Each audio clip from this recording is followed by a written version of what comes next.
നമസ്കാരം. ഇറാനെ തൊട്ടാൽ ട്രംപിനെ റഷ്യ കത്തിക്കും. ചെചൻ പോരാളികൾ ഇറാനിലേക്ക്.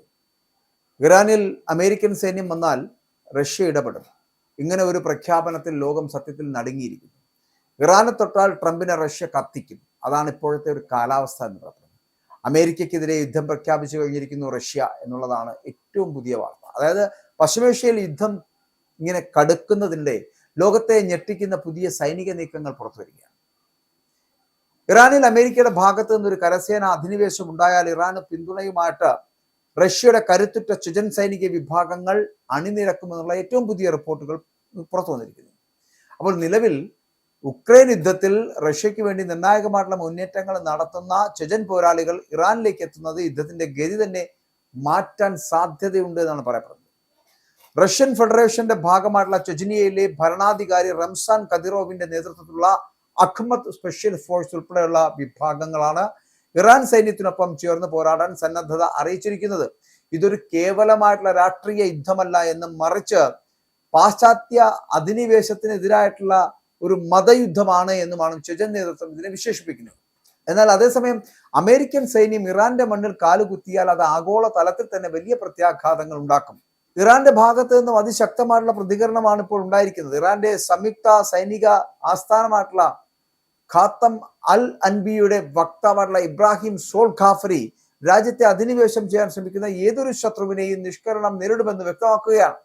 ഇറാന്റെ പരമാധികാരത്തിന്മേൽ കടന്നു കയറുവാൻ ശ്രമിക്കുന്നവരുടെ കാലുകൾ വെട്ടിമാറ്റുമെന്നാണ് അദ്ദേഹം പ്രസ്താവിച്ചിരിക്കുന്നത്. അമേരിക്കൻ പ്രസിഡന്റ് ഡൊണാൾഡ് ട്രംപിന്റെ നേതൃത്വത്തിൽ ഇറാനിലെ എണ്ണക്കയറ്റുമതി കേന്ദ്രങ്ങളും പ്രധാന സൈനിക താവളങ്ങളും ലക്ഷ്യമിട്ടുള്ള ആക്രമണങ്ങൾ ആസൂത്രണം ചെയ്യുന്ന പശ്ചാത്തലത്തിലാണ് ഇത്തരത്തിലുള്ള നീക്കങ്ങൾ എന്ന് പറയപ്പെടുന്നത്. പശ്ചിമേഷ്യയിലെ ഈ സംഘർഷം ആഗോള സാമ്പത്തിക രംഗത്തെയും ബാധിച്ചു കഴിഞ്ഞിരിക്കുന്നു. ഹോർമൂസ് കടലിലേക്ക് വഴിതെറ്റിയുള്ള എണ്ണക്കടത്ത് തടസ്സപ്പെടുത്തുവാൻ ലോകം വലിയൊരു ഇന്ധന പ്രതിസന്ധിയിലേക്ക് നീങ്ങുകയാണ്. റഷ്യയുടെയും ചെചൻ സേനയുടെയും ആ പിന്തുണ ഇപ്പോൾ ലഭിക്കുമ്പോൾ ഇറാന് ലഭിക്കുന്നത് അമേരിക്കയ്ക്ക് വലിയ വെല്ലുവിളിയാകും എന്നുള്ള കാര്യത്തിൽ സംശയമില്ല. ഇത് ഒരു പ്രാദേശിക യുദ്ധത്തിൽ നിന്നും മാറി മൂന്നാം ലോക മഹായുദ്ധത്തിന് സമാനമായിട്ടുള്ള സാഹചര്യത്തിൽ അന്താരാഷ്ട്ര സമൂഹം വരും ദിവസങ്ങളിലും ഐക്യരാഷ്ട്രസഭയുടെ ഇടപെടലുകൾ ഈ സംഘർഷത്തിന് അയവ് വരുത്തുമോ എന്നൊക്കെ ഉറ്റുനോക്കുകയാണ് ലോകം. പക്ഷേ നമ്മൾ മനസ്സിലാക്കേണ്ട ഒരു കാര്യം, പ്രാദേശിക യുദ്ധത്തിൽ നിന്നും മാറി മൂന്നാം ലോക മഹായുദ്ധത്തിന് സമാനമായിട്ടുള്ള ഒരു സാഹചര്യത്തിലേക്ക് ലോകത്തെ എത്തിക്കുമോ എന്നൊരു ഭയം ഇപ്പോൾ ഉണ്ട്. അതുകൊണ്ട് തന്നെ വരും ദിവസങ്ങളിൽ ഐക്യരാഷ്ട്രസഭയുടെ ഇടപെടലുകൾ അടക്കം ഈ സംഘർഷത്തിന് അയവ് വരുത്തുമോ എന്നൊക്കെ നമുക്ക് നോക്കിക്കാണാം. എന്നാൽ ഇവിടെ ഇസ്രായേലും അമേരിക്കയും ആക്രമണം ശക്തമാക്കിയ വേളയിൽ ഹോർമൂസ് കടലിലേക്ക് അടയ്ക്കുകയാണ് ഇറാൻ ചെയ്തത്. ഇതോടെ പശ്ചിമേഷ്യൻ രാജ്യങ്ങളുടെ വ്യാപാരം എന്ന് പറയുന്നത് സത്യത്തിൽ പ്രതിസന്ധിയിലാക്കിയിരിക്കുകയാണ്. യൂറോപ്പും ഏഷ്യയും ഒരുപോലെ വെട്ടിലായി എന്നുള്ളതാണ് ചുരുക്കം പറഞ്ഞാൽ പറ്റുന്നത്. അതായത് മറ്റൊരു പാതയായിട്ടുള്ള ചെങ്കടലിലെ ബാബുൽ മന്ദിബ് ഹൂത്തികളുടെ ഈ ഇടപെടലോടുകൂടി വൈകാതെ അടയുമെന്നുള്ള വിവരം വന്നു കഴിഞ്ഞു. ഇത് മാത്രമല്ല, ഇത് സൂയസ് കനാൽ വഴിയുള്ള കപ്പൽപാത അത് കാലിയാക്കുമെന്നതാണ്. കപ്പൽ കമ്പനികൾ ഇൻഷുറൻസ് തുക കുത്തനെ വർദ്ധിപ്പിക്കുമെന്നാണ് വിവരം. മാത്രമല്ല, കണ്ടെയ്നർ ചെലവ് കൂട്ടുകയും ചെയ്തിരിക്കുന്നു.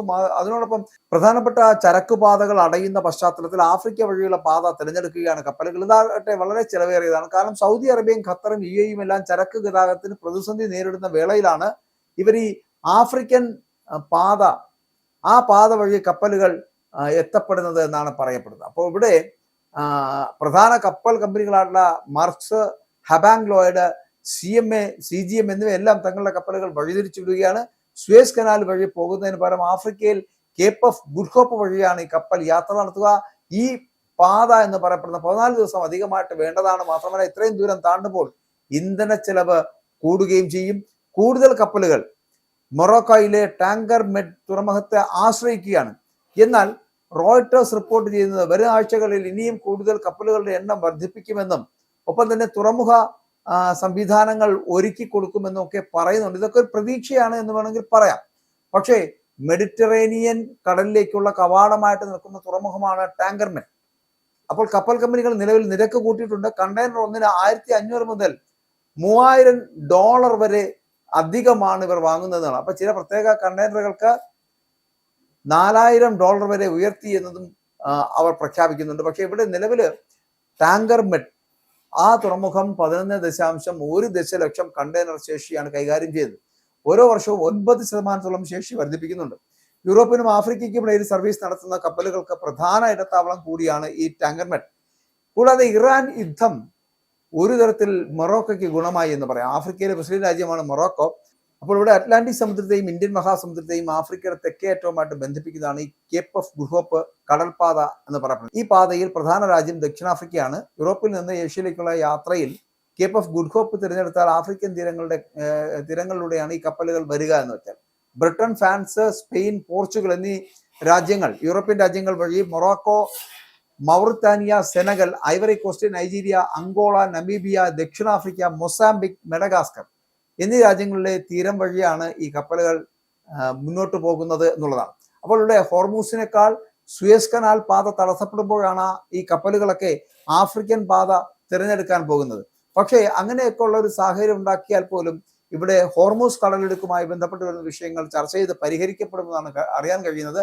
പക്ഷെ അപ്പോഴും അവിടെ ഏതെങ്കിലും തരത്തിൽ ഇറാന്റെ ശേഷി അളക്കുന്നതിന് വേണ്ടിയിട്ട് കരയുദ്ധം പ്രഖ്യാപിച്ച് അമേരിക്ക വരികയാണ് എന്നുണ്ടെങ്കിൽ ഇറാനെ തൊടാൻ പറ്റില്ല, അല്ലെങ്കിൽ ഇറാനെ തൊട്ട് കളിച്ചാൽ ട്രംപിനെ റഷ്യ കത്തിക്കുമെന്നുള്ള ഉത്തരം തന്നെയാണ് നൽകുന്നത്. അതായത് ഈ ചെചൻ പോരാളികൾ അവർ ഇറാനിലേക്ക് എത്തിച്ചേർന്നുകൊണ്ടിരിക്കുന്നു. ആ ചെചൻ പോരാളികളുടെ വരവ് എന്ന് പറയപ്പെടുന്നത് ഇറാന് കരുത്തുണ്ടാക്കാൻ വേണ്ടിയിട്ട് റഷ്യ കൊണ്ടുവരുന്നതാണ്. ആ റഷ്യയുടെ നീക്കം ഇറാനുമായി ചേർന്നുകൊണ്ടുള്ള ഒരു വലിയ യുദ്ധത്തിലേക്ക് പോവുകയാണെങ്കിൽ നിമിഷ നേരം കൊണ്ട് തന്നെ ചിലപ്പോൾ അമേരിക്കയെ അടിച്ച് തകർക്കുവാൻ കഴിയുമെന്നുള്ള കാര്യത്തിൽ തർക്കമില്ല.